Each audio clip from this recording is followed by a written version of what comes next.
Hi friends. പിന്നെ ഇപ്പോൾ രാത്രി ഏകദേശം ഒരു 11:30 മണിയായിട്ടുണ്ട് ഇപ്പം നൈറ്റിൽ. അപ്പം ഞാൻ ഇതുവരെ കണ്ടിട്ടില്ല ഡ്രാഗൺ ഫ്രൂട്ടിൻ്റെ പൂ വിരിഞ്ഞ് നിൽക്കുന്നത്. അപ്പം നിങ്ങളത് കാണിക്കാമെന്ന് വെച്ചിട്ടാണ്. വരൂ.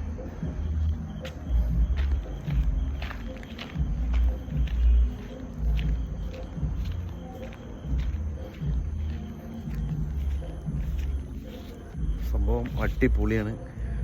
ഏകദേശം എൻ്റെ ഈ ഒരു കയ്യിൻ്റെ അത്രയും വലുപ്പമുണ്ട്. കാരണം നല്ല അടിപൊളിയായിട്ടാണ് നിൽക്കുന്നത്. നോക്കൂ, എൻ്റെ മുഖത്തിൻ്റെ അത്രയും വലുപ്പത്തിലാണ് ഡ്രാഗൺ ഫ്രൂട്ടിൻ്റെ പൂ ഉള്ളത്. ഞാൻ ഇതുവരെ കണ്ടിട്ടില്ല. എനിക്ക് നല്ലൊരു അതിശയം തോന്നി കണ്ടപ്പോൾ. അപ്പോൾ ആ കാഴ്ച നിങ്ങളെ കൂടി കാണിക്കുക വെച്ചിട്ടാണ്.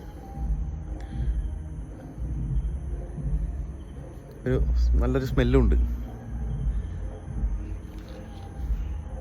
ഒരെണ്ണം കൂടി ഉണ്ട്.